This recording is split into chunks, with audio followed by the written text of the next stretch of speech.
a roleplay based class.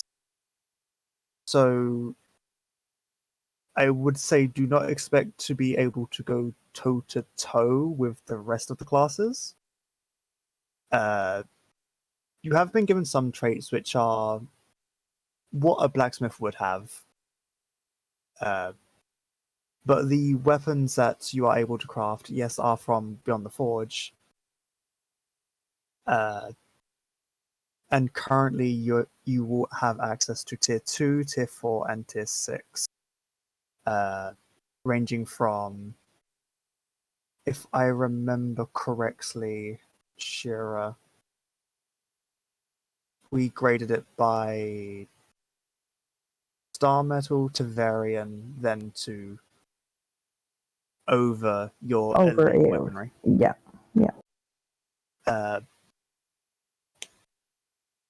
I don't honestly know what else to say about that. I will say the weapons are, I wouldn't say significantly in the way of largely stronger, but there is a decent gap between your AOC elite weapons and these tier 6 ones. And they have been balanced. Some weapons, we realized there was a few interesting things. But we do hope that this also invites what's it called? More trade RP and everything else. Yeah. I know a concern was brought up by somebody that we brought in to test about how grindy it actually can be. And my response to that was, well, it opens up trade RP. Go to other people that you know that are, I don't know, farmers or, gardeners or whatnot. Open up those lines. Get the role play really going. Don't try to do everything on your own. The class is not as strong. I mean, they are viable to fight, but they are not as strong as any other class out there. And that was pretty much from the feedback that we got from the community itself. They basically said, hey, if we can get this, we don't need to fight, we don't need to do this, yada, yada, yada. So we took that into consideration. You guys are able to go out and survive in the world. That's a given. The people that we did test with did give us a good fight. It'll come down to tactics and whatnot, but we really hope that you guys look at it as an RP class. Something different. I know I just saw somebody asking about Taylor. We're only starting off with one. We want to see how this one goes, and then we'll look into adding more profession type classes in the future. Differently later on down the line, Yeah, so I mean, it's actually pretty exciting. I mean, I'm actually excited about this class. The doors it can open for RP are just endless. And not everybody is a PvP or even a fighter in general. Some people just aren't comfortable doing that. Or, whatever. So this is another class that can, hey, anybody can still craft the AOC stuff if you're that faction, but if you really want the best stuff, you're going to be looking to your blacksmith. As far as armor and stuff goes, that's still going to be AOC, like she just said. We'll see how this goes, and we'll see about doing more things like this in the future, depending on how popular or successful the blacksmith becomes, instead of us doing every type of crafting, you know what I mean? And it's not very popular, and it's just a bunch of wasted time. So yeah, I mean, feedback on the blacksmith and stuff, for those of you that decide to choose it, hey, we'd love to hear it. Also, sorry, any questions, please make sure you put them in the meeting questions, because they will get lost in the meeting chatter one. We'll answer all the questions at the end of the meeting. And for those who haven't seen Beyond the Forge before, because I know, or could probably guess, some haven't used the mod, don't expect to see any bows there. There are no bows within the mod, sadly. I wish there was. Yeah, so I mean, it is what it is there. But moving on, speaking of bows, one thing that we learned last season, you know, we were having sorcerers running around with bows, and I'm not sure if we saw much of this, but rangers with staffs. We changed that, so it's not going to happen anymore. If you want to use a bow, then you'd probably choose ranger. If you want to use a staff, you'd probably choose sorcerer. So we decided to restrict it. That's not saying that a sorcerer cannot use a bow, but they're not going to be using a bow higher than Crinixium. The same with rangers who want to use a staff. We understand that there's magical rangers out there and stuff. But your stuff's going to be limited to AOC, and you're not going to get any of the high-end staffs to use. So, your Staff of Theron, no, your rangers aren't going to be using that. Any of the elite ones, yeah. Yeah, any of the really elite stuff, no, it's not for a ranger. If you wanted to use that, that's more for like a sorcerer and such.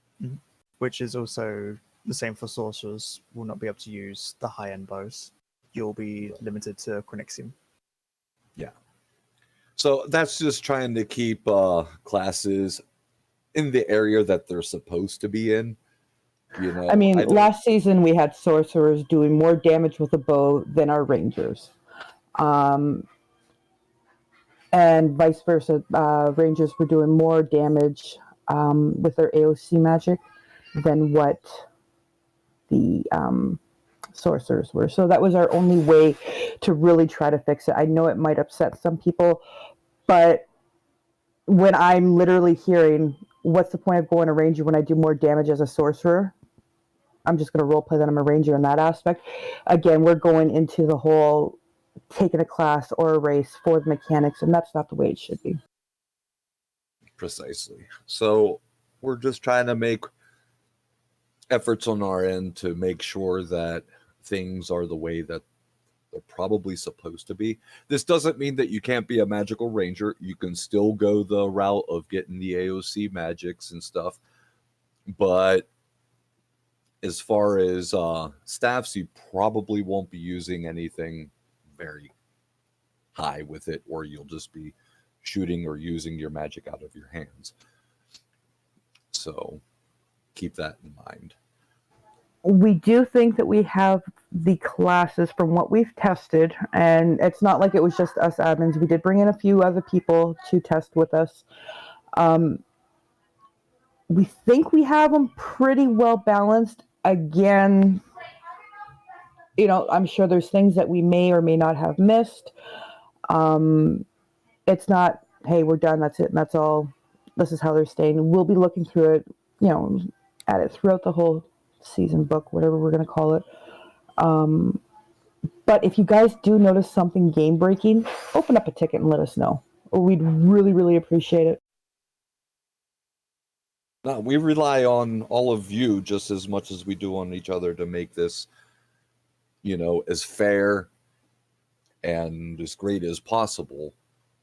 It takes all of us. There's some things that, hey, we're human and we miss, we don't see, but you, the player, does. So, I mean, if you submit a ticket and let us know something, we can look into it and then we can make a decision from there.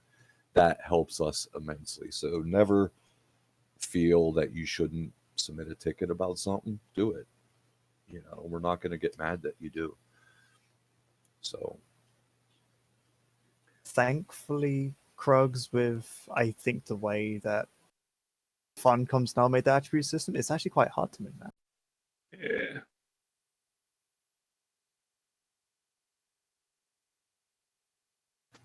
All right, moving on. This is something else that's been asked for a long time. And at this point, we were actually, in a sense, forced to do it. we are going to be using Roleplay Redux chat. First of all, I'll tell you the reason for this. Long story short, Roleplay Redux and Pippi, the people who do these, they don't get along. So now Roleplay Redux has pulled everything from Pippi that we would use before, such as, seeing dice rolls and stuff like that. You can no longer see that in Pippi chat. We understand that there is other chats out there, but we decided we already have Roleplay Redux. People have been asking for it for a long time. But if we notice a lot of OOC chatter or any kind of abuse with it, we will be switching back to Pippi. And that means a loss of seeing your rolls. And also, like, if you're lock picking or anything like that, you're not going to see it. That's all done through Roleplay Redux. So we really hope that you, the people, and anyone else that you see this happening from someone, you let us know, do whatever. Typically, we can see the stuff. We see just about everything that happens in chats. So I will let everyone know here and now, if you're talking OOC, we see it. If you're ERPing, we see it. We see all that stuff. I mean, there's not much that gets past us. So we will be monitoring. And if we see Roleplay Redux chat getting abused. It's not even the chat in itself. It's also the switching your character name for emoting and whatnot. Yes. So, I mean, it's really quite simple. I mean, it's there for you to use. But, I mean, come on, really. We know what we're supposed to be doing, what we're not supposed to be doing. In other words, don't be a douche. But with that comes another problem. Unless you've moved your what's the word I'm looking for?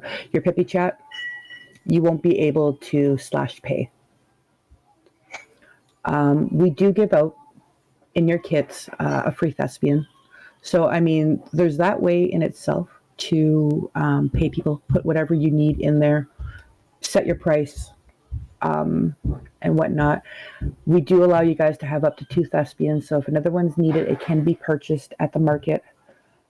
It is 2 gold, just like it was the last 2 seasons. But as of right now, I think that'll be our workaround. If everybody is really, I mean, we can put it up to a server vote later on. If things aren't, well, I'll just shut my mouth there. I'm rambling. I'm going around in circles rambling.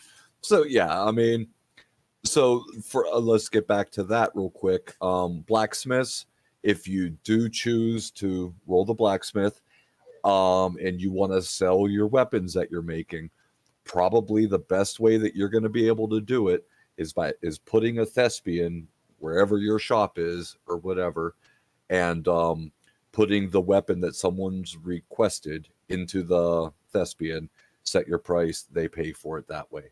Then you take the gold out that way. It sucks. I mean, I loved Pippi because it showed everything and you could do, exchange gold, you can do whatever, but they're not getting along. So that means we don't get that anymore. So with Roleplay Redux chat, we'll see what we can do with it, but I know we're not going to be able to do anything that we would do with Pippi in it. And likewise, if we used Pippi chat, Roleplay Redux would be out. So dice rolls, lockpicking, anything like that, you couldn't do. You won't see it. You could do it, but you won't see it. Yeah. But so it's kind of like where do you draw the line? And having both open, it can be done, but it's easy to mess things up really.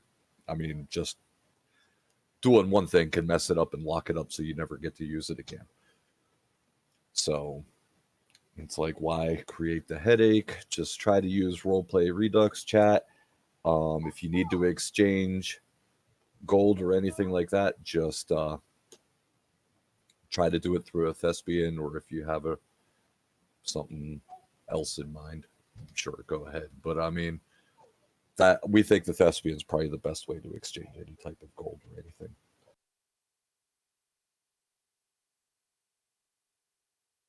Anything else before I move on? I don't think so. No, you've covered everything about that. All right.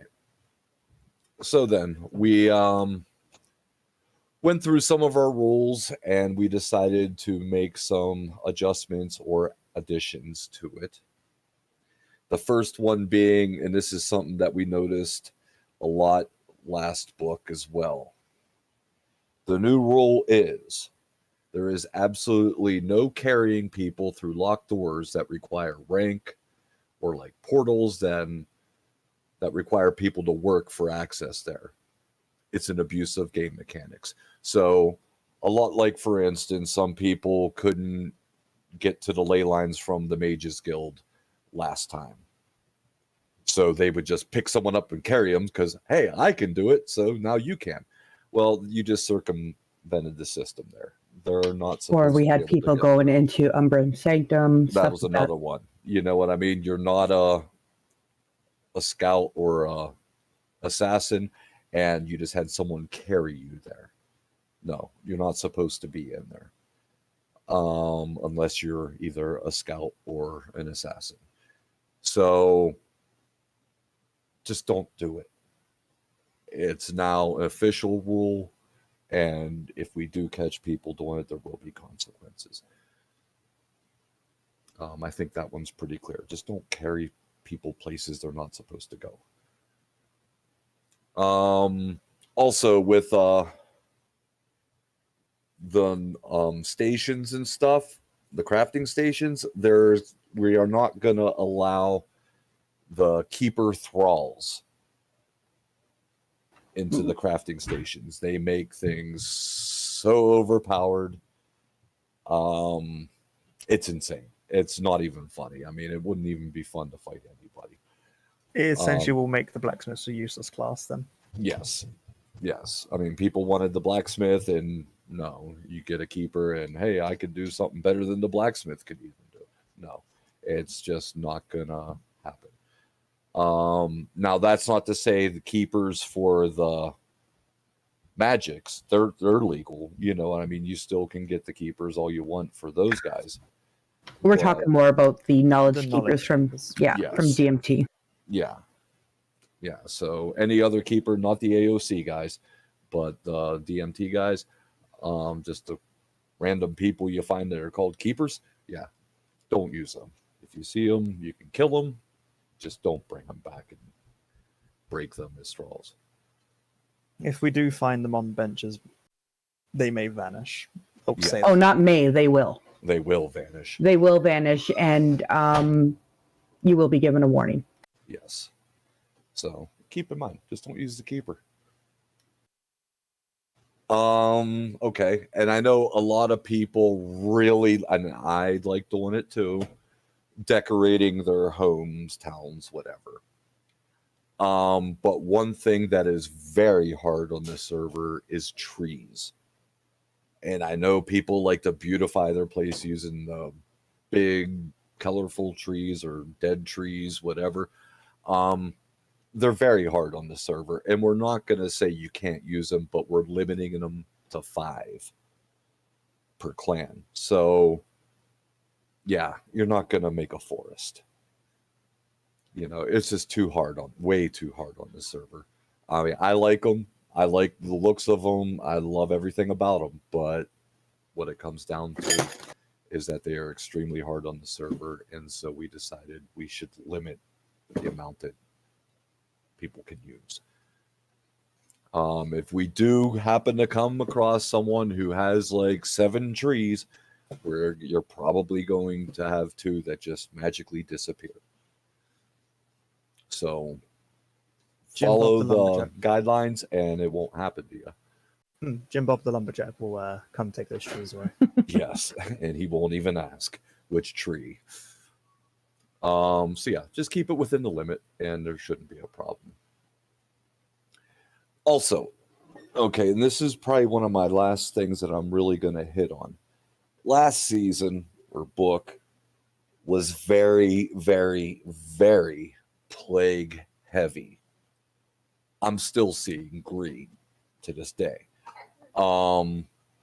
We decided that with warring factions and already just seeing some of the ideas that people have, I see some fighting happening this book. But that being said, we've decided to remove plague from the equation. So there won't be plague barrels, there won't be plague mines or the barrage for the trebuchets, anything like that. I mean, it's one thing that, yeah, I mean, they're very destructive. But the one thing I really hate about the plague, and this is coming from the guy who probably used metric tons but You used at least 3 or 4 times the amount of plague barrels that the rest of the admins combined used. I used would say that enough plague barrels last book that the land shouldn't even exist anymore. But I mean, it's just so destructive, but it also just kills everybody. And that makes it very unfun, especially when you're trying to have some kind of PvP RP. You know what I mean? It's just like, oh, a plague barrel, everyone's dead. Okay, we win. No, it's just, I'm so done with plague now just because of how much we used in the past. So, I mean, that's not saying you can't use the other explosive means and stuff, but plague will now be no longer allowed. I mean, just be mindful. I mean, we're not here to Stone Age. We're here to RP. So Yeah, be mindful with things. And plague is extremely destructive. I know, just ask Midgard.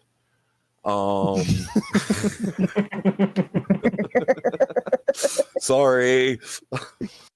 So No, yeah. you're not.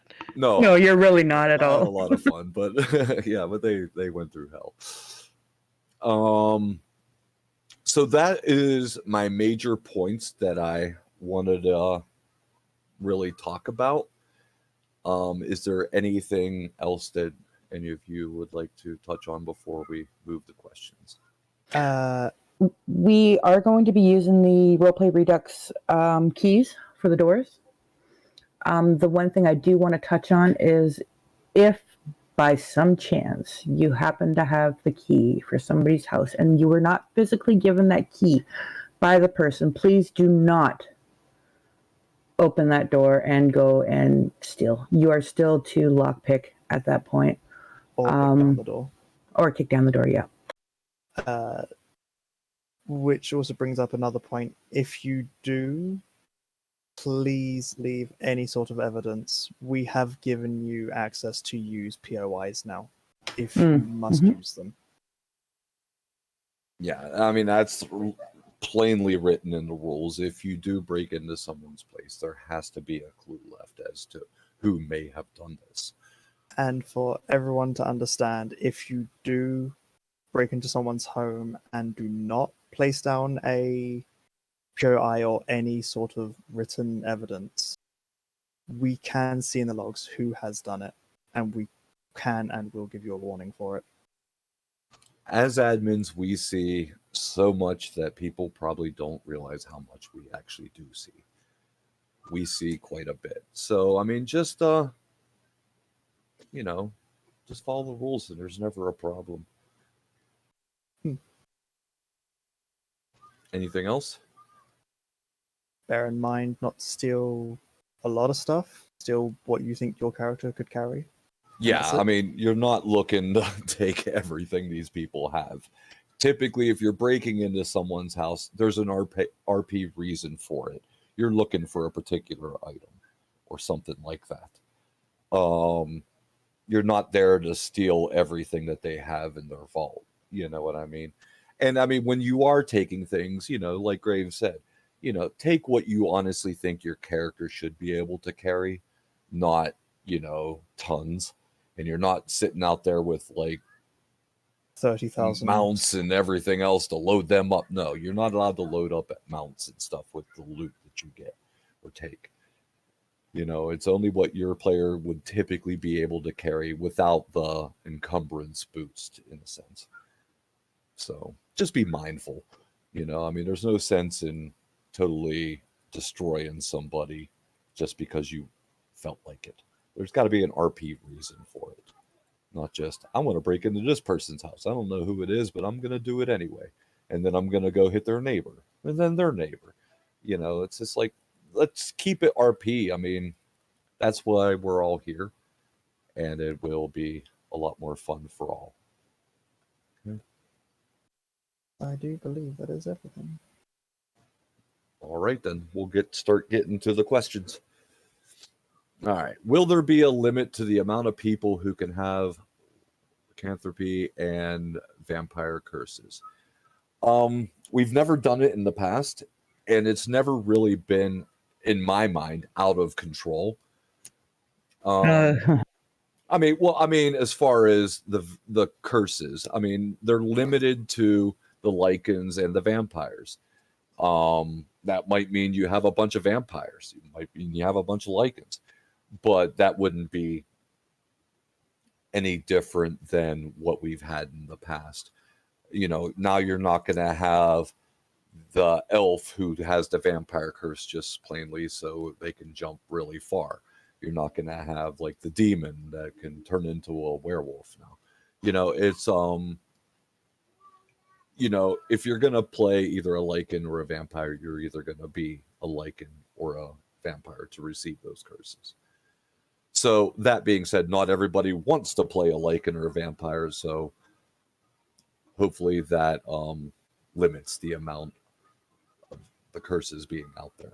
Can I also just say that, like, it just because you're not going to be allowed to pick it as a race, like mechanically, doesn't mean you can't roleplay it. That is true too. If you're a hybrid, just roleplay you're a hybrid. Pick whatever suits best. And then play off the other half. And play off the other half, yes. Absolutely.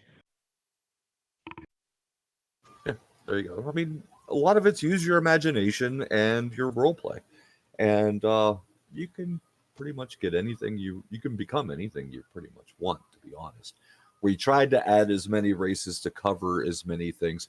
I mean, I know there's a ton of other things that aren't in our race list, but with what we have, you can pretty much achieve what you're looking for with your character with one of those races.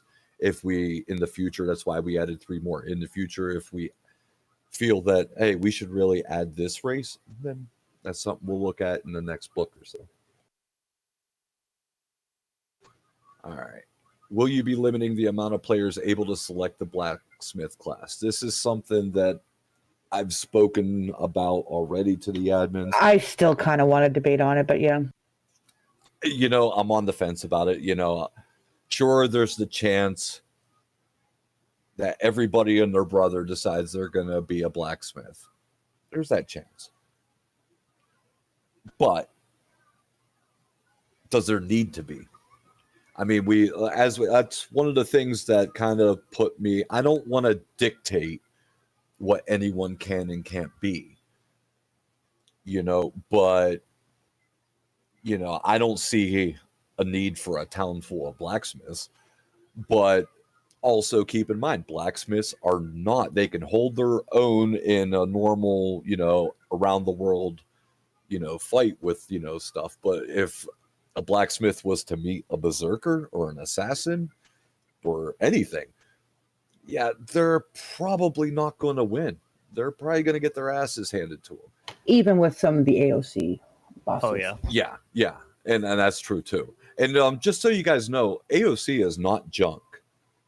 I mean, as far as the weapons go, they're not the high-tier weapons, but they're not junk. I mean, trust me, we were using high-tier and She-Ra just in testing, went back to her Victoria and was using the Blade of Zenoris and just a lot of the AOC weapons can still compete with those tier 6s. Very tier much 6 so. weapons because Very there much are so. there are tier 6 weapons there that, well, there are AOC weapons that you can have that aren't within the tier 6 area, such as the Blades of the Lion. Those things can shred quite a bit, especially against someone with tier 6. They do hurt. So to answer the question, we're not really limiting it, but It's something we're still going to debate. Yeah. Let's put I that mean, way. we don't know, and I don't want to put a limit on it. And then, everyone thinks, no, I can't be a blacksmith. Well, you can be, but, it's one of those classes we're just going to watch and see how it goes. And then we'll just have to make decisions after we actually have some hard facts. Right now, I don't want to make that decision. We will think on it. Can we speak about it a little bit further before we completely answer that one and put it out? Sure. We'll leave it Thank you. as we'll talk about it, and once we've come to a decision, we'll put an announcement out for it. There you go. Moving on. Will factions be limited by zone, and how do we affiliate ourselves? Factions, okay. The Nox Odium, which is the Dark Army, they will be found in the Mounds of the Dead. It just seemed like the only fitting place to put them. Volcano. Nah, they just don't belong there. So yeah, they will kind of stay unless the story dictates differently. They will pretty much be, there's an actual base, for Noxodium, for the Wardens of the Eternal Light, for the Thorn Speakers. So they will be based in the Mounds of the Dead. The Wardens of the Eternal Light, they are at the Mitran statue. I think it's Miriela's Hope or something like that. Mitra's feet. Yeah, where Mitra's feet are. That's where their base is located. And I mean, you can't miss them. Bog really went all out in building these places. Freaking phenomenal. That's all I can say. And the Thorn Speakers are also located in the Silkwood, which was also changed with this map. The spiders weren't there anymore. So Kitty took that one over and just kind of made, everyone else has like a stronghold almost, and they just kind of are out in the open and are protected by vines. So, you'll see what I'm talking about. And how do you affiliate yourselves with them? We are working on that. It won't be something that you'll do immediately. But what we're going to be adding is pretty much some quests that you can do for the faction. Things that you'll be able to do to promote them more. And we will be watching. That's all I'm going to say on that. I have a lot of ideas about it. That's why I don't want to say more. How are weapons, staffs, that sorcerer, rangers going to be regulated? We can actually block the use of it. So, like, for instance, we went into Indrids, and with the sorcerer, we said, hey, no highborn bow, no elite night bow. We can actually say what they are not allowed to ever. They can hold it, but they're not going to use it. So yeah, when you put it on your bar and you try to take it out, it will actually straight up say you cannot use this with your class. Yeah. So think of it like the classes that have heavy armor restriction. You try to put it on, doesn't work. It goes back into inventory. But with weapons, it's just not equipable, as Kitty said. So yeah, and it's the same for sorcerer and rangers. You'll know it, trust me. Now, like I said, as a sorcerer, you could use Cranixium bow or less. So the damage isn't going to be there for them. So we tried to just discourage them from even using it. But as a mage, you don't have all your magics right off the bat when you're choosing that line. So yes, you can use a bow during that time. But after you become a sorcerer, forget it. It ain't gonna happen. So yeah, that's how we kind of handled sorcerers and rangers. We just put in, hey, they can't use this, they can't use that. Done. And it's done through injuries. All right. I got the next one. Okay. So our classes swappable ideally, not so people A, think about their choice before making it, and B, don't test the system to breaking for advantage. So as with previous seasons, we're keeping the same system in which you can change your class one time. That means that if you change your class and you decide you don't like it, you didn't do your investigation, you didn't figure out if you're going to like it beforehand. If you don't like it afterwards, you're stuck with it. That's that. And we don't want people swapping their class every 5 seconds. Yeah. So I mean, it's the whole idea of it. You know, I mean, it's just like, well, I'm a berserker. I don't want to be a berserker anymore. I want to be a sorcerer. Play sorcerer for a week. Oh, and I don't want to do that. Now I want to be an assassin. No, it's not going to do that. You get 2 chances, really. You get the first one you choose. If you don't like it, you can swap it. After that, you're done. So I mean, one of the main reasons we put in the change, and one of the main reasons I only agreed, I mean, because I was dead set against the whole class changing thing. I'll be perfectly honest with you. I've seen over on other servers that we've played on where it was greatly abused. The only reason, in my opinion, class changes should happen is if something drastically happens to your character. And again, I'm not telling you that this is the way it has to be, but in my opinion, is if something drastically happens to your character that would change him. So I don't know, you were a paladin and you were, crikey, I don't know, turned into a vampire. I mean, does it really make sense for a vampire to play a paladin?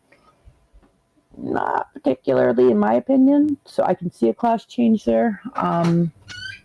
Well, there's also the perfect example of Mocha's shift, where she was originally an illusionist. That was the way she fought. That was who she was.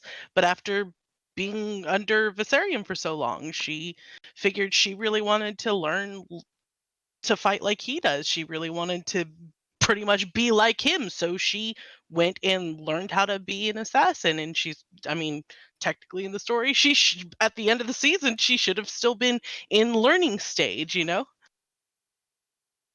It takes time to learn how to be good at what you do. Mhm. yeah. So I mean, put some thought into what you want to become. Once it's updated in the server lore and more, Kitty also put a description of each class and what they can do. If you're not sure, read through it, kind of see what suits you the best. Put some thought into your character and the class that they're going to become, because you only get one other shot at it after that. So just do your due diligence, do your research. Okay. Will there be specific locations off limits, points of interest, or places suiting for a hub city? Or will this be something to put in a ticket? I think it's kind of like the same as it's always been. I will say we made some changes. But getting back to that, you're not going to build in the unnamed city. That you is know. for certain. Yeah. One place I will definitely say is off limits is a place called Cliffwatch.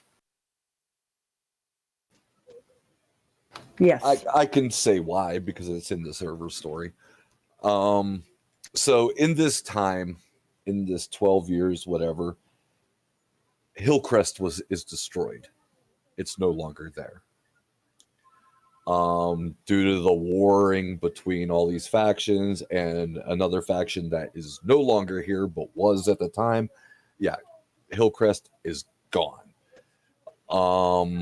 And so are the guild halls. They weren't destroyed so much, but I guess they kind of were. But they're not there anymore. Some just up and left. Yeah, well, they kind of all came together and went to one central location. So yeah, Hillcrest does not exist anymore. So even though he's not going to be around, you can't come to Lord Viserion and ask for use of the room because it's not there anymore. It's Nor is Lord Viserion. nor is Lord Viserion. So yeah, so your Adventure Guild, Hunters Guild, and Mages Guild, they are all in a central location at this point. There is no more Hunters Guild, Mages Guild. No, there is No, none. they're not. They're all in one building at this point. So, you know, if you read the server lore, the story, once Kitty posts it, you'll understand a bit more why. But yeah, the guilds, they decided, hey, yeah, this place is unsafe for us. We are kind of going to a place where we're all going to be safe. So that's that. Yeah, don't look for Hillcrest anymore. Actually, Hillcrest, with the mod that we chose in, what was it called again? Forgotten Lands? Yes. Yes. Okay. No, I was going to say Forsaken again. I always say Forsaken. They actually changed the area that we built. Hillcrest is now like a village, an empty village. So we decided, well, Hillcrest is gone. So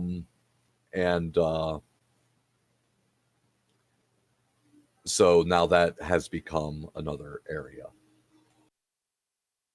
mostly for class quests and stuff. Oh. So I would say don't build right where Hillcrest was. There's also another place in the northeast, or pretty much the northern area, the new area where the Dark Woods were. There's a place called Vorheim. That was also included in the mod, so we just kind of made use of it as well. They think of another little, you know, they're another town like Sepper Maru, a lot smaller, but you know, they NPCs are walking around there. That was just in the mod, so we just made use of it as well. A lot of beautiful land up there, really. I mean, I was really taken back by how awesome it actually looks. But so yeah, so just your normal places that would be off limits. I mean, it's kind of straightforward, but other than the unnamed city or inside Sepper Maru or in New Azagarth or Vorheim or the other place that we're calling Cliffwatch where Hillcrest was, build wherever. Just kind of look around. You know, if And be there's any other buildings within render range, then just don't build there. And be mindful of where you build as well, just in case you block certain NPCs. Yeah, spawns and stuff like that. Will there be specifics on how to use /act listed in the rules? I'll let you guys handle this one. I think that is something that we still need to talk about. We were worried about using it before, but it's definitely something that we could start to look into. And if we choose to bring /act in, we will announce it, and we will be announcing the rule that goes with it in the announcement, as well as having it placed in the rule set. I definitely think that is something that we may need to talk about. Yeah. A lot of things, I'm going to be very honest with you. Since book 2, I had nothing to do with Conan until we started building this book up. So the ongoings and all the ins and outs of some of the things that have been added, I don't know too much about. But thankfully others do.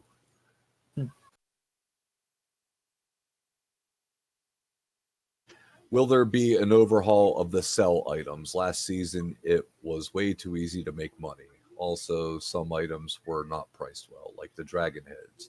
30 red, green dragon heads for a few bronze. Shira, I'm going to let you handle this. Our markets tend to fluctuate. Every time that we brought the prices down, we got flack from a lot of people. Quite a few tickets opened up. Things were put into suggestions and whatnot. It is very easy to make gold, and it doesn't take a lot of effort if you try just a little bit. But this season this book, we are going to be, I don't want to say controlling, but we are going to lower the markets. They are going to fluctuate a lot more regularly. Every week, Wednesday, or Tuesdays. Depends on.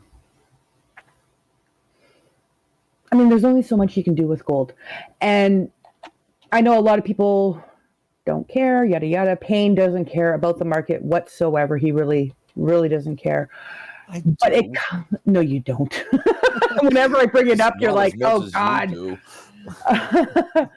My only thing is once people tend to have everything, somebody new comes into the land, they are automatically handed things left, right, and center, which, hey, granted, that's great. It's very kind and whatnot, but it lowers the value of things for other people, things that people are working diligently to provide.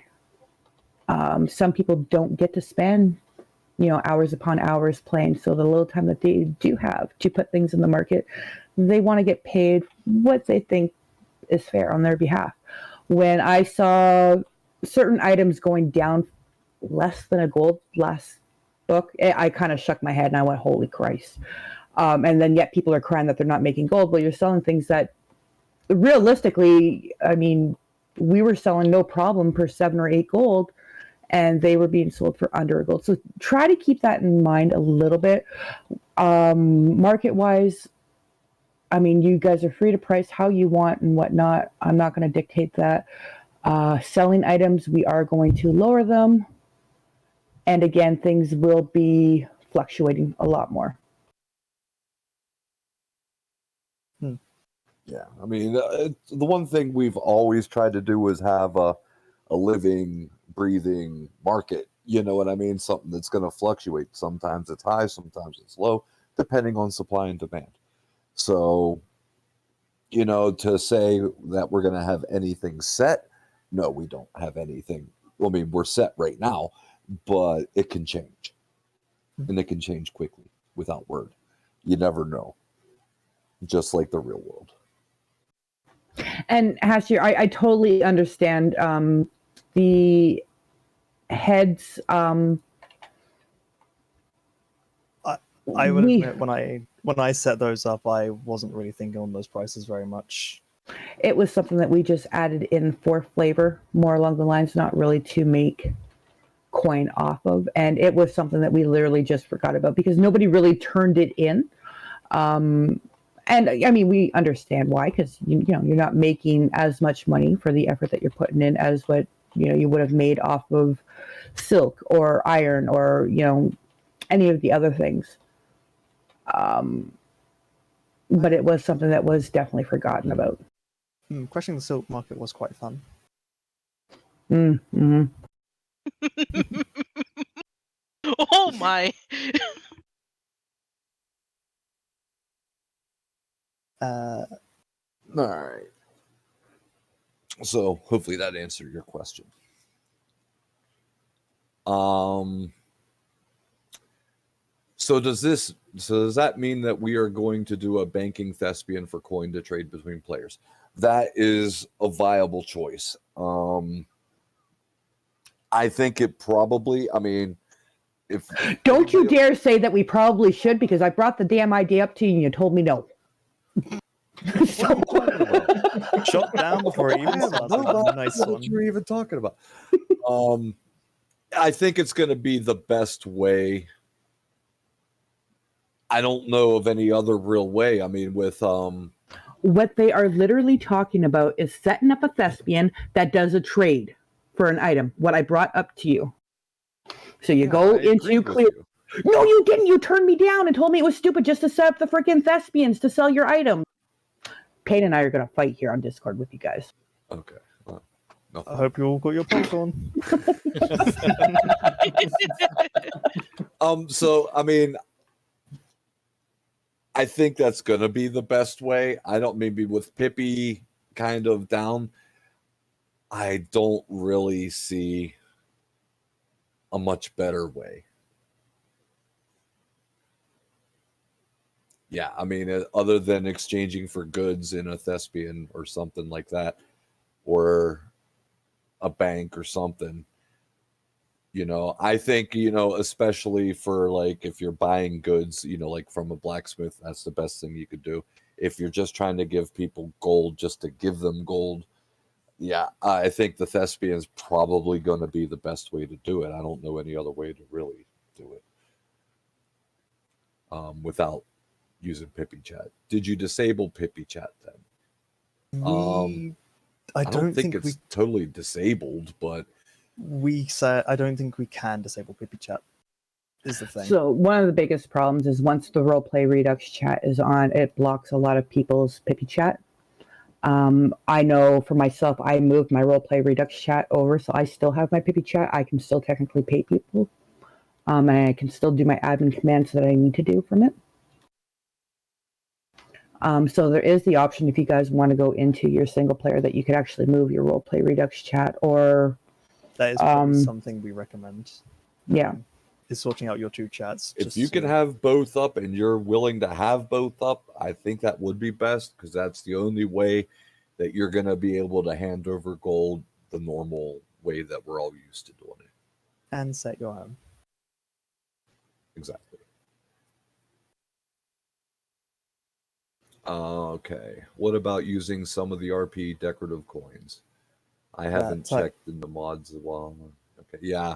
That ties into the last question. Huh? That ties into the last question. Yeah. I thought about that as well. She would have shot me down.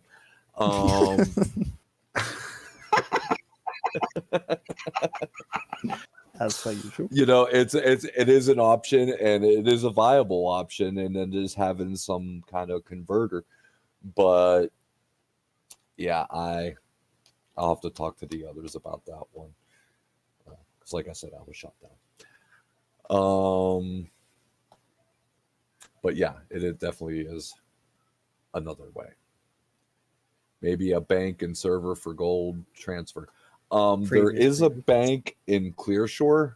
We very well could just put someone there that can do it as well. So it'd be a central location that you could get to from almost anywhere. And we could put one there, and we could quite possibly put one in the market as well. But I don't really see a reason to put it there when you're just a carriage away from Clearshore. But whatever, we could talk about it.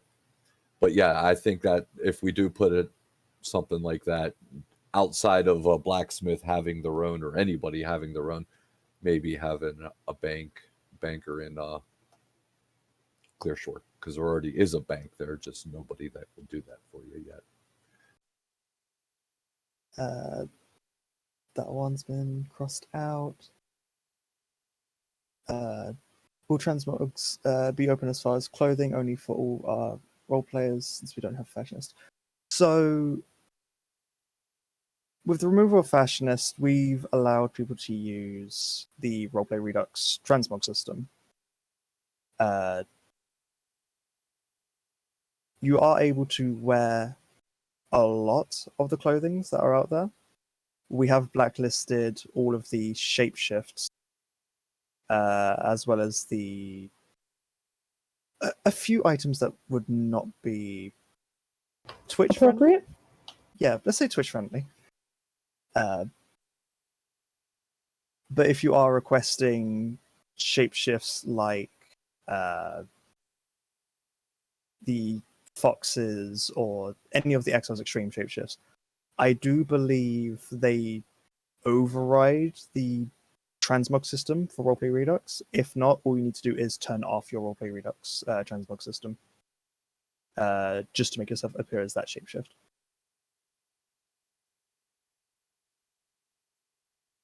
Yeah, so I mean, it's kind of like everything's available to everyone, as long as you. Do we have it unlocked so everything's already there, or do you just have to learn the feat? Everything is unlocked. We have blacklisted a lot of items. I will ask if you see an item that you believe that we haven't seen that should be blacklisted, put in a ticket with the screenshot of the item, and we'll get straight to it. We've had a look over, but there have been times where we've saved our blacklist, but even a few items still slip through. 30 times I had to ban one item. All right. Not really a question, but advice for any that are going to be warring. Don't keep valuable things on floors or on exterior walls. Chances are you'll lose stuff if someone raids, even if they use just a few explosives. The goal will be RP effect and immersion. Don't turn it into a real loss. Very well said. Yeah, I mean, keep in mind, especially if you are in a RP feud with someone, hey, you know how shit can go. If it gets to that point, things can start getting lost as far as whether you're warring or just raiding. But I will say, if you are doing either of those, you must first submit a ticket. Let the admins know that you are doing this. And that way the admins can kind of watch and make sure that rule breaks aren't going, you know, through the roof or anything like that. You know, that way it's just, I mean, we make sure everything happens legally and it stays within RP and just fun. You know, not just going and doing it because you feel like it. There's got to be, I mean, even in our rules, it says you need to open a ticket before starting a raid on someone's clan. Raiding is permitted if there is a valid RP reason for it. If you can accomplish your goal without blowing up someone's building, do it. Leave some sort of note or evidence behind once you are finished. Or if you're warring, well, definitely admins will be watching over that. I can guarantee it. So if you are going to do something like that, just let us know. And that way we can make sure everything goes without a hitch, you know, as far as rules go. right. Okay. For This races one's my or... baby. Okay, go This ahead. is my baby. For races Mhm. or classes, if there is a specific shift left out of the lineup, would it be possible to still request it? So you'll notice when the server lore more goes up, it's also going to be accompanied with a shape shift spreadsheet that I went and took screenshots of everything. Everyone's going to be able to see what they can and can't have. Well, you can't see what they can't have because you can't have it, but there are going to be some that's going to list it be in a list that says unavailable, and these are going to be ones that we adamantly just don't want on the server, or um we haven't had the time or availability to really go through them and work them out, or they've had issues, like massive issues, that like animations are broken, the whole 9 yards, you know. But we got that all ready for you guys, and you can still, of course, go the old route where you go into single player and you spawn them in and you test them out yourself. If there is something that isn't on the list, I have very big doubts that there's much that isn't on the list in the first place. Just open a ticket and ask us, and we'll let you know if we're open to something like that or not. Um, but I think I may have covered everything that is going to be the primary requests.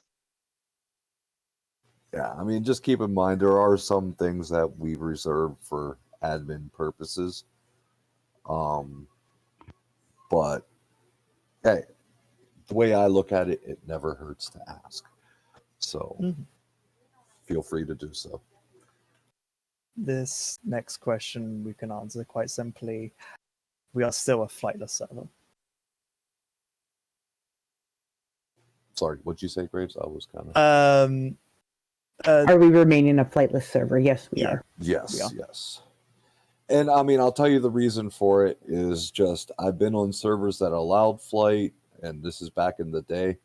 And because of it, I flew everywhere.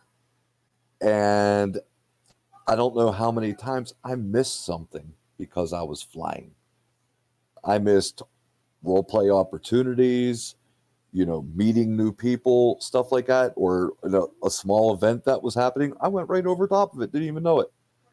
So, I mean, that, and no matter how much you tell people, you can talk until you're blue in the face, keep your speed down. Well, they always find a way to go Mach 10 across the skies. And that is also hard on the server. So, yeah, we remain flightless for those reasons. Not only that, flying in at Mach speed, or not even at Mach speed, just quick enough, is hard on the server. It's got to load everything. Now, you've got a bunch of people that are flying together. It does lag the server. So that is another big reason why we are staying flightless.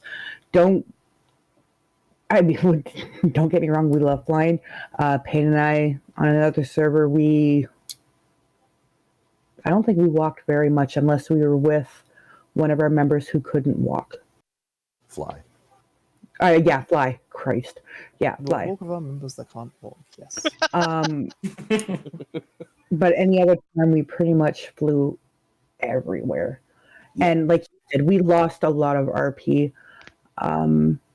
Missed a lot. So yeah, it was something that kind of it turns me away. I mean, it's just kind of like you're just flying everywhere, and it feels more like you're either just trying to get to that point so quickly, but I honestly feel that we have enough carriages set up around the lands that you're still going to get to this place rather quickly. It's not going to take you a half hour to get anywhere, even 15 minutes for that matter. But I mean, it's, it's just unnecessary is what it boils down to. Okay. Will we still have maxed out encumbrance? And will we have more than the minimum attribute points? What is the max level? We have given you all races 100 expertise to very much give you a very large encumbrance, as well as we have also placed the large backpack from AOC within Clearshore to be bought. So I hope people don't realize how to put it, that they get over encumbered. It took me a fair bit of spawning in items to become over encumbered, and that was going through I was carrying quite a It few took me a bit. things and I was just fine. I think I think what they're really actually looking for is if we're gonna be able to just automatically have that, over encumbered run, and unfortunately, you're going to have to put the points into it. There's no way that we can give you that trait. because it's part of the optional or the Yeah. choice perks. Yeah, I mean- when we force points into there, it doesn't pick the traits for you. Assuming most of you have been playing Conan elsewhere or whatever, you would know that they totally changed the attribute system, tree, whatever you want to call it. It's different now, and they took things out and they added new things, and it's whatever.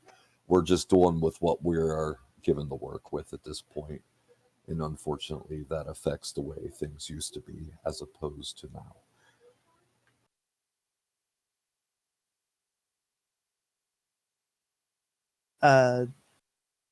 And will we have more than the min attribute points? I don't know how to answer that part of the question. But the max level I can answer is still 120, as that's the maximum you can get for AOC. Yeah, I mean, not much. I mean, as far as you're still getting points for being your race, I mean, to go towards your attributes. whatever race you chose. You're going to get extra points for that. It's not too much. I mean, it's going to be very much the same, yet look different. So, I mean, it's going to be some playing around thing. I mean, the points that you're able to spend is a lot different than what it used to be. It doesn't take long to fill up, the full line of whatever attribute, but you look at how many points you have to spend and you're like, that's not very much. But then once you actually start putting it in, you're just like, oh, never mind. You'll see. I mean, that's all I can really say is you'll see what I mean.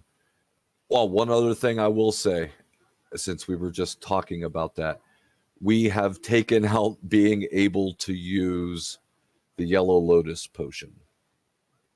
The one that would screw people up all the time, and then they're like, oh man, well, I just lost my Faction. Yeah, faction. I lost my ability to use magic. I mean, the ancient arts, I no longer have it. Yeah, that's not going to happen anymore. So, you have what's it called? The potion of bestial memory, I believe. Yes. You got that. That's something we came across during, I think, season 1. Sorry, Yeah. book 1. And we didn't do anything about it in book 2. And everyone was still using that Yellow Lotus potion. So this time we got smart finally and said, no more. I think it's just going to become part of the rules now. Don't use it. I think you can still craft it, but you can't use it. You can craft it, but I think it vanishes. Yeah. So don't try to craft a Yellow Lotus potion. There's your Don't waste those Yellow Lotus flowers. You're going to need them. Yeah. Will there be more reinforced rules on beast forums to not just act like they are not an animal, like walking into a town and acting like they are in humanoid form? They are in an animal form and so shouldn't act like they would be treated a wild animal or attacked or ran off. Also, people shouldn't walk up to a player in beast form, since you wouldn't walk up to a wild animal out in the world. I get it. I mean, I have my own thoughts on how I think people who transform into animal form should act. I know some people feel that while in animal form, you should not be able to speak. And I understand. And I in some sense, I agree. But there's always a reason why so-and-so can do this, so-and-so can do that.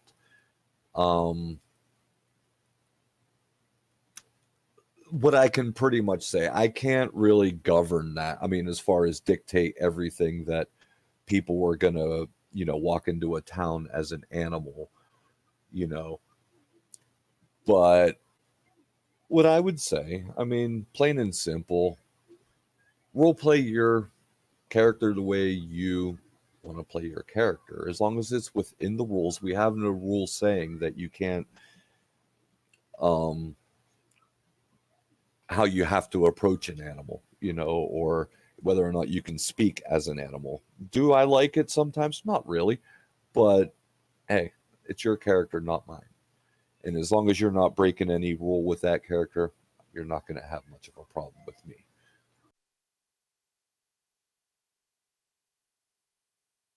Will there be more carriages to get around the larger map? We did add to the newer area. We did add a few more carriages.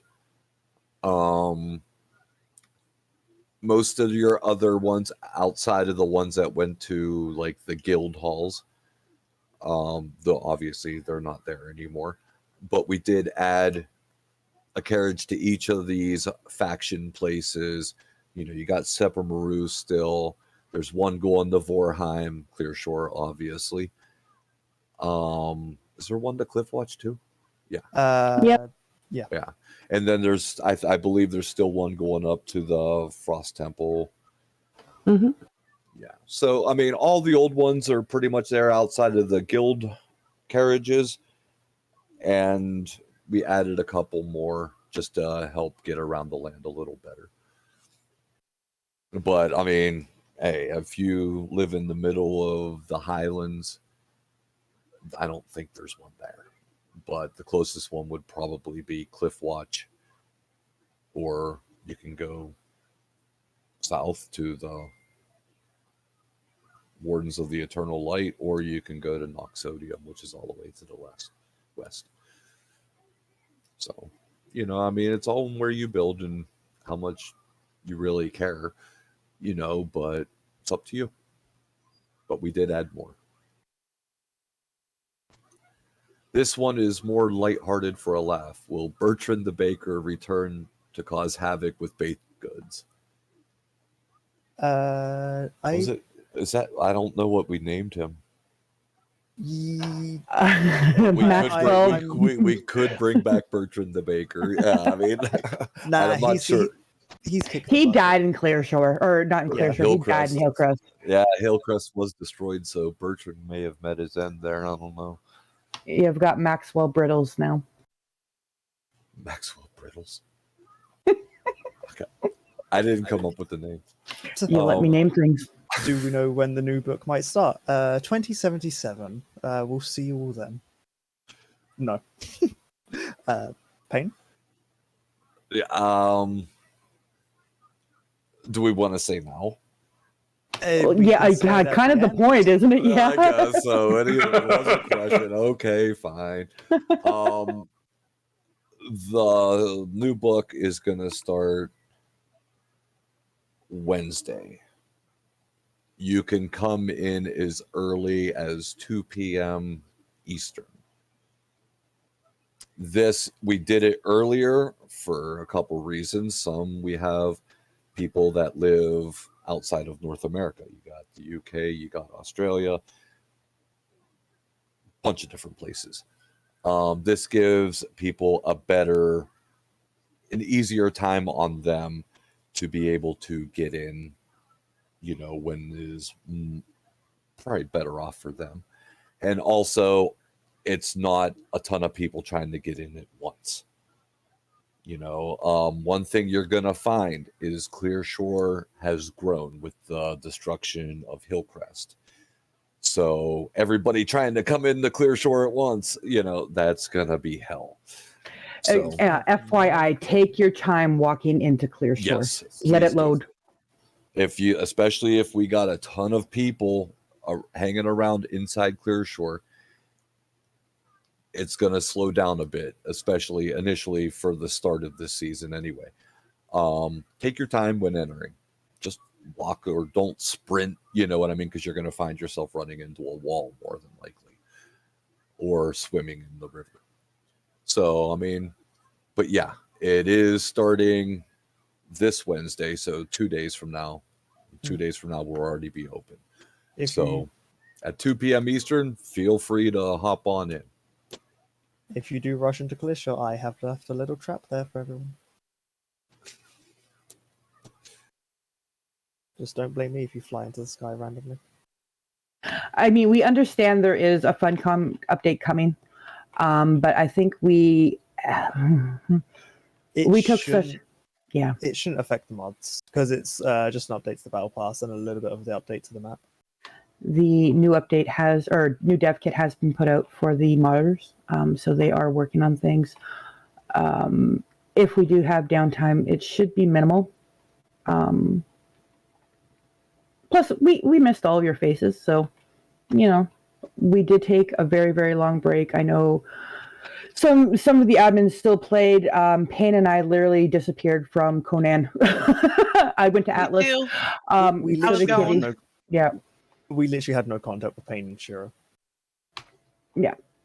We took a very, very long break, spent some much needed time with the family, and just went to other games just to kind of refresh and revitalize ourselves a little bit. All right. This one is for Shira. Is Payne sleeping on the couch tonight? Before she answers, I already got the answer. I'll be in bed before she is. True story. So what I'm hearing is you're sleeping in the doghouse. Got it. All right. I missed the beginning. Are the overall goals for the server, like length of book and server event involvement, similar to the previous books? Yes and no. I mean, granted, I know, guys, the last book was brutally long. I don't want to go that long again, just for my own sanity and the sanity for everybody, really, because I mean, it was rough. First season, yeah, it was long, but it went was by. a length we could handle. Yeah. The last one, yeah, I didn't want to go as long as I did, but things being as they are, we did. So yeah, it's gonna be. I'm not gonna put a time limit on for you guys right now because I don't really know, but I don't look for the seasons to last as long as the last one did. I'm trying, while doing things with all of you and keeping your stories going, I really want to move the server story along as well. That's not saying I'm going to throw everything every day at you. No. But I wanted to flow a lot better than the last season did. So to answer your question, it's going to be a lot of how it used to be, but it's not going to be quite the same. And if you want to be, and as far as the part where you're saying the server event involvement, you know, it's the story actually is what drives the server. Whether or not people want to be a part of that, that's up to them. But I want to keep it moving. And Not flying, not dragging, just moving. Essentially, the length of the server will always be up to you players and the choices you make and the amount of activity there is. Yeah, I mean, and that's So- something that we've always done. So this season, we're going for 10 years. One whole season, 10 years. Let's go. No, I mean, really, I mean, whether you realize it or not, most of our decisions that we do as admins, as far as the story goes, depends so much on what you, the players, do and how you react to certain things. And we start making decisions based off of that. That way it's very organic on how things happen. It's not just a plan and we stick and never deviate from the plan. You know, it's a flexibility, which I think helps the overall story. It helps the players feel like they're a part of the story, not just players in our story. You know, so that's what we've always tried to do. So, yeah, I mean, there's that, and then there's also dealing with Payne's ideas that switch on a whim as well.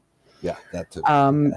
Yes, I mean, we'll have things planned, you know what I mean? And the admins are getting ready for things, and Payne will come home from work, and he's just had this brilliant idea, and everything's changing on a whim. And we're like, okay. It's like Payne gives us an idea. 30 minutes later, but how about this? It's like, and there goes the one. You got to understand, with my job, it's very boring. So most of my job is thinking about Konya. So, yeah, that's where I get my ideas.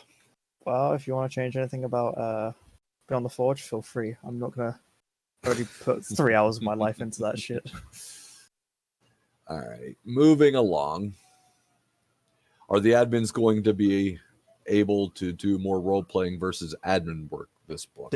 Depends on the amount of tickets you guys put in. Yes. It depends a lot on all of you. But yeah, I mean, you know, with these 3 different faction things going on, there's going to be a lot of us in that, you know, but I do have a character that I really want to play very, very badly. So, you know, when it comes down, I mean, it's just going to be what we've always had to do. So what we're saying is, please put in less tickets. No, if you need us, that's what we're here for. But yeah, I mean, in a perfect world, sure. Okay. If your clan fills up and the other members that form a new clan, can they build nearby, or would they still have to follow the render distance? Same further end of distance. Yeah, So we don't do sister guilds? clans. No. Yeah, we don't really do sister clans, and you don't really want to be. I mean, if you start building in within render range, it gets very hard when you have two clans that are built right next to each other, and then you go running into that area, and it's just a lag fest. You know what I mean? Because now you have two clans that are following two separate clan rules, even though they're all pretty much the same clan. But we don't do sister clans. And, I mean, it's just too much. I mean, it's too much rule bending when we do that. So we just kind of do away with it. You can have another clan that you're very well good friends with, but they're still built out of render distance. Allies and such. Yes. When can we start submitting tickets to get our characters set up? Now. Whenever Now. you're ready. We have been ready for these tickets, but I think we would have to wait on the server lore and info to be sent out. So people Oh will yeah. send. By the way, guys, I've already posted the server lore more channel. It's So already please, there. Have go fun. ahead. We're ready for those tickets, which means I'm now going to get to work. All right. On the note of the attribute points, did the fix for the attribute points get implemented so races get the bonus, or do you still need 20 actual points from leveling to get to the end of the attribute tree? So you're still going to put in the 20 points. The passive amount that you can get from your race, as well as putting in points for your class, they are capable of getting you the tier 1, tier 3s. But yes, you still need to put in the 20 points. Okay. Will the December 6th Conan update going to be That's a been problem done. with mods? Oh, okay. Yeah. We'll see.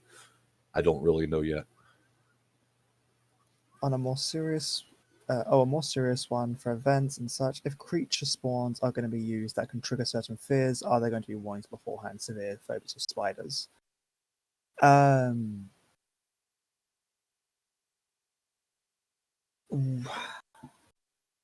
We can. That one's difficult because people have a lot of different fears. I know we threw a lot of shit at you guys last season.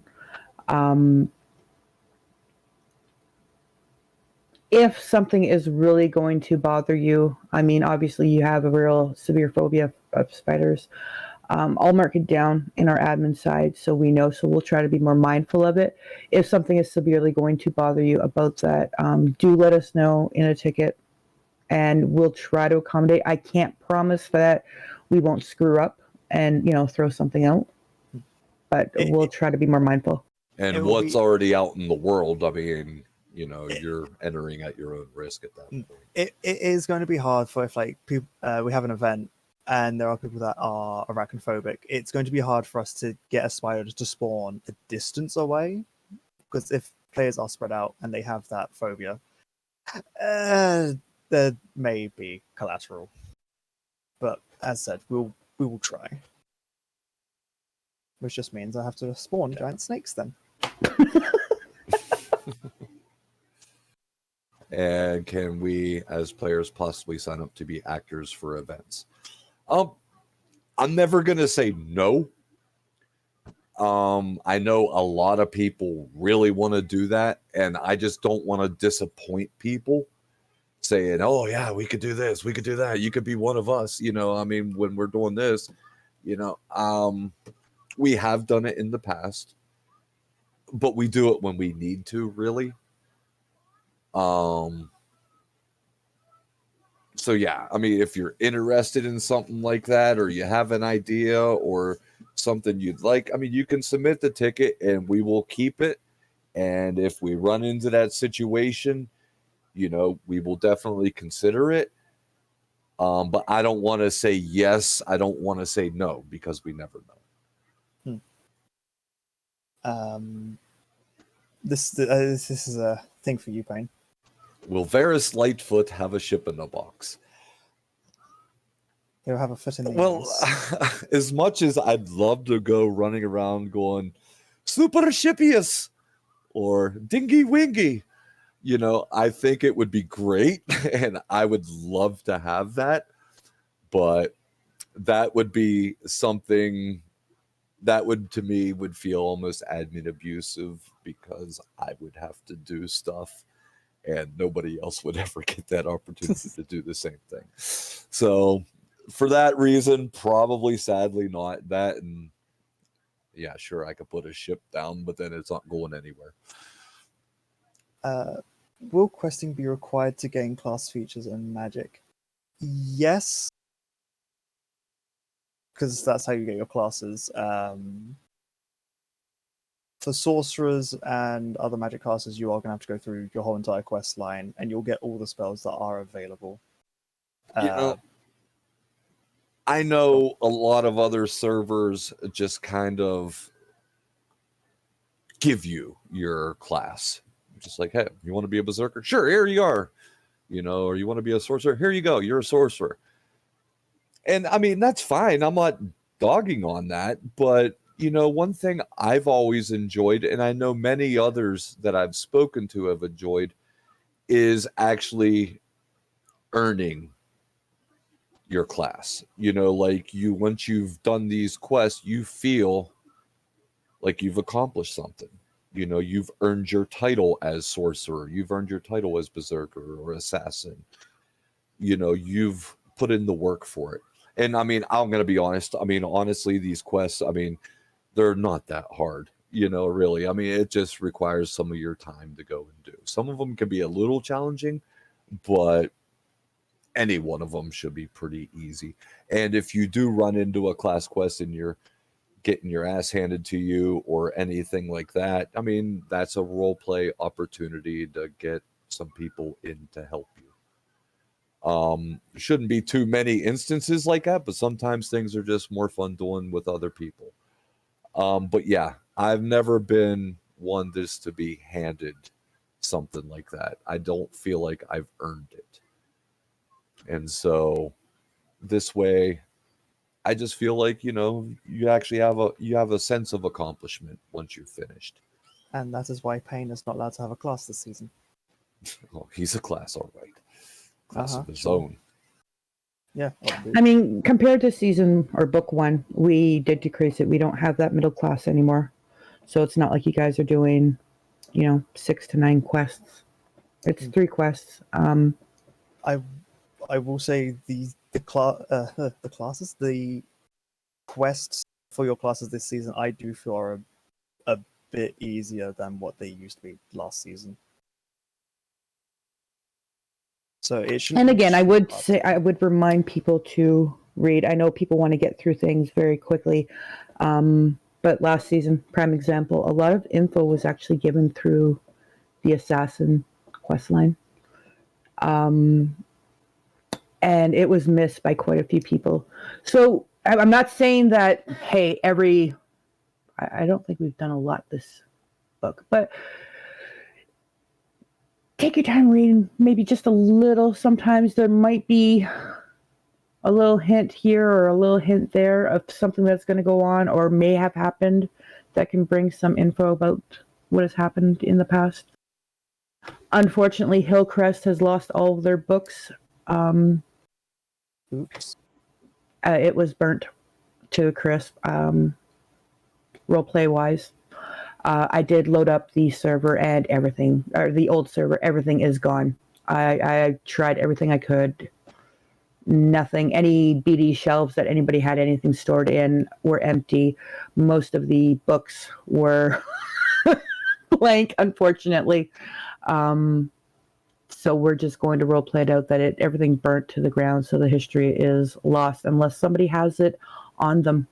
Yeah, if any of you have, I mean, because what happened? The bookshelves she just said this, but the bookshelves disappeared. We lost everything. So if any of you have some of the stuff from past seasons, either book 1, book 2, there's a library in Clearshore. Feel free to throw some stuff in there. Let us know if we have a lot of stuff involving Deathclaw. I'll make a section labeled Deathclaw. If we have something about the crystals, Otley, all that stuff, I'll make a section just for that. If you have the stuff, let me know. And if you're willing to give it up to the library, perfect. Yeah, I mean, we lost. I mean, I thought for sure we had all our stuff, and then yeah, it's all gone, and that was a big bummer. And Chaos, to answer your question, it's where Hillcrest actually once was is turned into a small little village. You'll see when you get in. Yeah. It's completely changed, so we had to come up with a reason. And I know Girl of Crows was a lot of building. You guys did really great with that library too. It was upsetting to see that library go.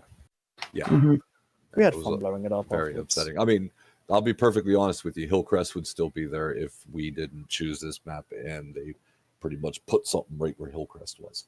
So it only Well- made sense that it was destroyed. So Maybe. Hillcrest is no more. Kaboom. If the map has events, will they be turned on? If you're talking about the events that are SIPTA based, those are turned on by default. Those will happen around no matter what. I'm very unsure if we can turn them off as well. Very unsure. I would have to look into that one. Are Yes, there 28 any definitions. advantages aligning with the factions? Roleplay? You will have to find out. Maybe. Roleplay? And maybe not. Don't listen to Pain. Never listen to Pain. When will book 3 start? Wednesday at 2 p.m. Eastern. EST. Gonna make that clear. So yeah, is that all the questions then?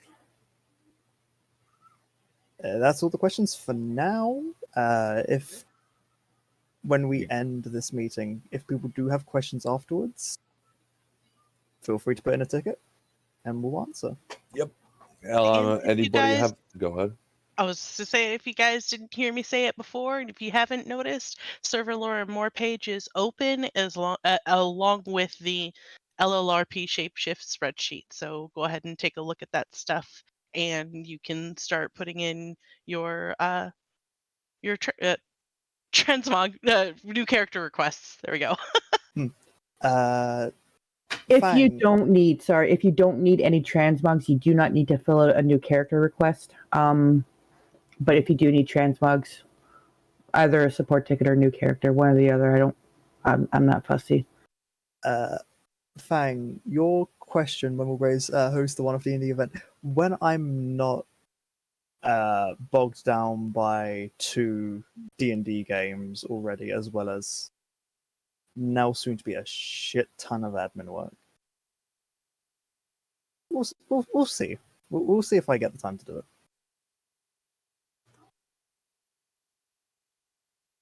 Oh, that means I need to make a stat block for Hound. Oh, I'm going to cause havoc. But yes, if that is all, and I guess none of Right. us admins have anything else to add.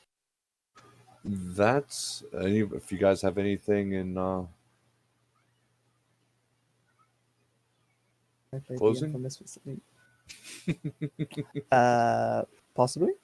I look forward to seeing all of you on the server on Wednesday. I'm excited to roleplay with you all once again. Oh, I do have one thing. When you put in your tickets for your transmogs, tag Bog. Fun, Bog. Have fun. You're doing with the tickets today. It's Graves, thanks. Welcome. Alrighty then. I thank you all for your time. Look forward to seeing you guys Wednesday, or at least starting Wednesday. And let's get it going, guys. We'll see you then. Thanks Me- for coming in and listening. This Wednesday's like year 2023, right? Oh, Jesus. All right. That's it then. Take care, guys.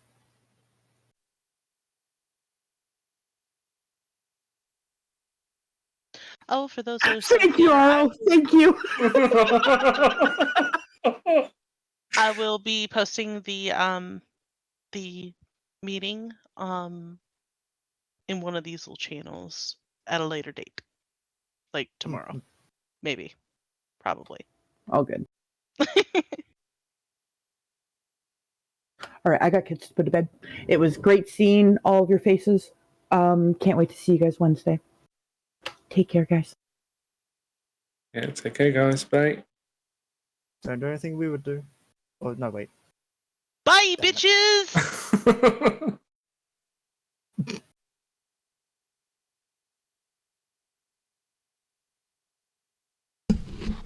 All right, cool. So I have a character planned. I don't actually know what counts as transmog junk. So I'm just going to skim through this real quick. And by skim through this, I guess I'll read everything on it. The world is in turmoil. Many lands. Okay. Many lands fall prey to war, tyranny, catastrophes, and annihilation. Wait, this sounds familiar. Isn't this the first original info?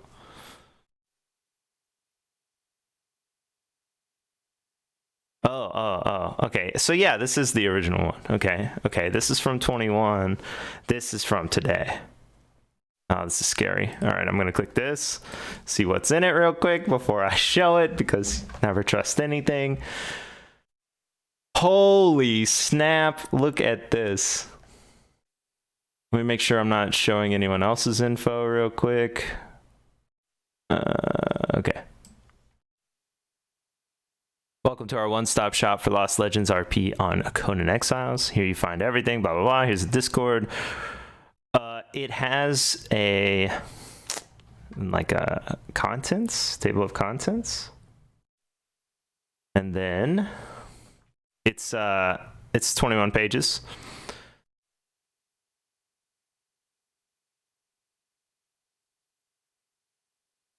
We must form some kind of government to rule these lands. If we do not, someone else will come along and do it for us.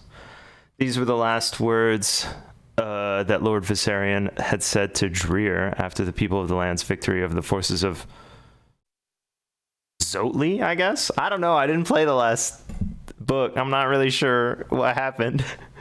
Though both of them knew those words to be true, perhaps they didn't expect it to happen so soon. Okay. I'll be right back. I'm gonna get some water.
Exotli.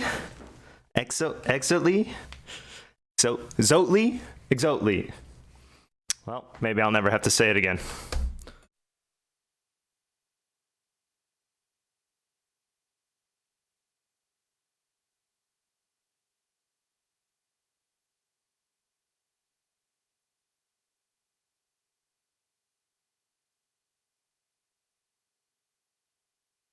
Within a month, the first ships appeared on the horizon of the sea.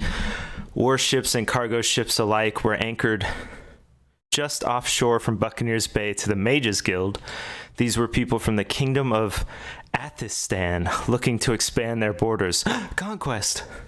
They seemed fair and just and were not unwelcome to the lands, as they brought with them trade and commerce.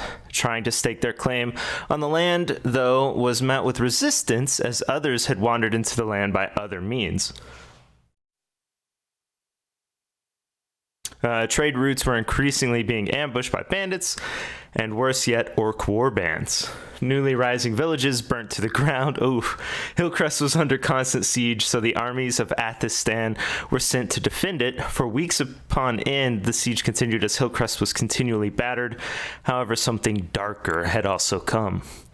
They first appeared in the south. So there's no sand on this map. So just across the big plains of grass. A vast army that had seemed endless were marching across the lands, hunting down the bandits and orcs alike, leaving no bodies behind. It was only a matter of time that they made their way to Hillcrest. They descended upon the besieged town with darkness and terror following them. In less than a day, they achieved what the armies of Athelstan could not. The siege was broken. Hillcrest was saved with the aid and power of this dark army, Nox Odium. In the weeks to come, the people enjoyed a time of peace. Mayor Elizabeth J. Sullivan was rebuilding Hillcrest to its former glory. More ships arrived from Athelstan, bringing more supplies and goods from foreign lands. They continued to try and claim the land as their own, to annex it to their kingdom. Nobles from Athelstan had arrived to start laying the foundations of government by enlisting laws and laying out borders separating the lands. The people that had been in this land for some time were skeptical and nervous about this new form of government. It was then that Nox Odium declared that they would not bend knee to the Athelstan king, nor follow the laws and rules set by them. Okay, the king, I guess.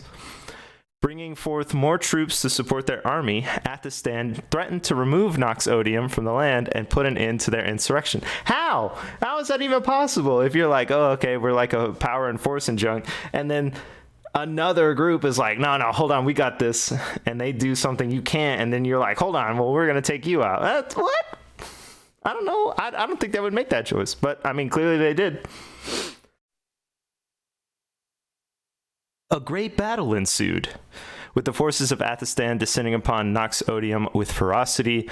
While losses were heavy on both sides, neither army was giving much ground to the other.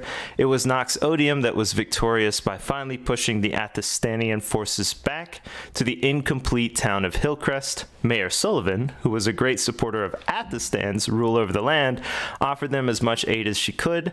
Fortifications were quickly assembled, but more troops were called upon to assist, but Nox Odium arrived too quickly. They demanded that the Athelstanians lay down their arms and surrender, but instead were met with arrows and rubble launched at them from trebuchets.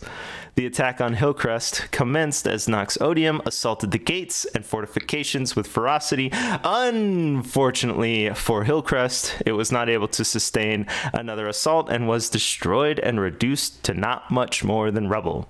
Athelstan was defeated. The vast majority of Athelstan's forces were slain. Those that lived to tell the tale surrendered and were told that they were free to go. Okay, cool. Mayor Sullivan was also granted permission to rebuild Hillcrest. The one thing that seemed most disturbing from these battles was that once they were finished, no bodies were ever found. Oh my gosh, this takes so long.